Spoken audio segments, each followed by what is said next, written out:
আব্বা, লেখাপড়া করতে তো অনেক খরচ, তাছাড়া চাকরি বাকরি ধরতেও অনেক টাকা লাগে। তুমিও তো আগের মতন কাজ করতে পারো না, তাই আমি সিদ্ধান্ত নিছি আমি বিদেশ চলে যাব। বিদেশ যাতে তো 4-5 লাখ টাকা খরচ, আমি এত টাকা কোনে পাবো? আব্বা, তোমার এসব নিয়ে টেনশন করা লাগবে না। তাছাড়া মা তো মামার বাড়ির সম্পত্তি পাচ্ছে, তাই মামার কাছ থেকে কিছু টাকা নেবা না, আর তুমি কিছু ম্যানেজ করলে হয়ে যাবে না। দেখ তোর মামার বাড়ি যাই, দেখ তোর মামা কিছু দেয় কিনা। আপনি তো জানেন বাড়ির অবস্থা ততটা ভালো না, আব্বাও আগের মতন কাজ করতে পারে না। এখন আপনি যদি আমার 4-5 লাখ টাকা দিতেন, তাহলে আমি বিদেশ যেতে পারতাম। তুই তো জানিস এই বাড়িটা করতে যাই আর খানিকটা জমি কিনে তাই রেস্টি করতে যাই, যে টাকা ছিল সব খরচ হয়ে গেছে। আমি তোর এখন 4-5 লাখ টাকা কতে দেবো তুই ক?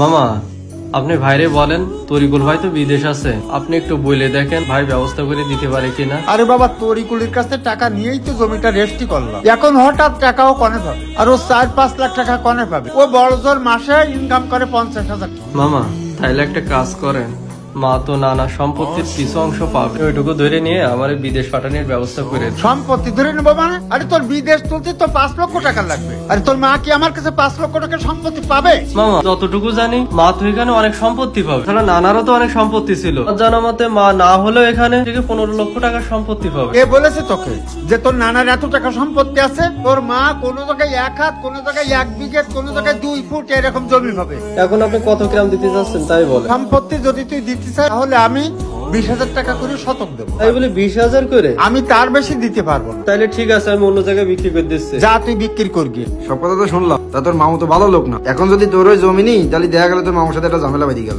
মামা আর কি বলবে? আমি তো মামার সম্পত্তি বিক্রি করতেছি, আমি আমার মায়ের সম্পত্তি বিক্রি করতে আইছি, মামা কিছু বলবে না। তাছাড়া মামার সাথে আমার কথা হয়েছে।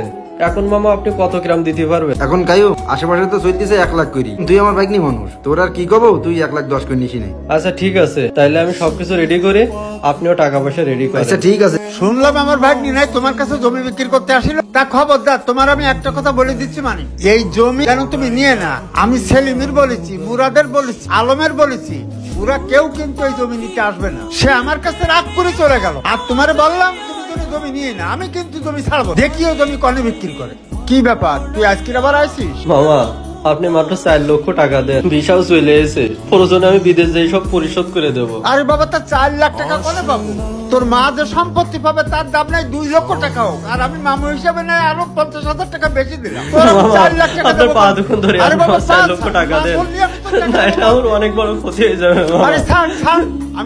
মামা, আপনার কাছে অনেক বড় আশা নিয়ে আসিলাম, মনে করিলাম আর কেউ না টাকা দিল, মামা আছে সেই আমারে টাকা দিবে। মা বলতো আমার ভাই তোকে নিজের সন্তানের মতন ভালোবাসে।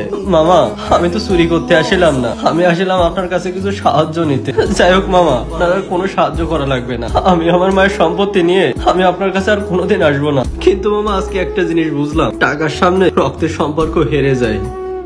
আপনি ভালো থাকেন, আসি তাইলে।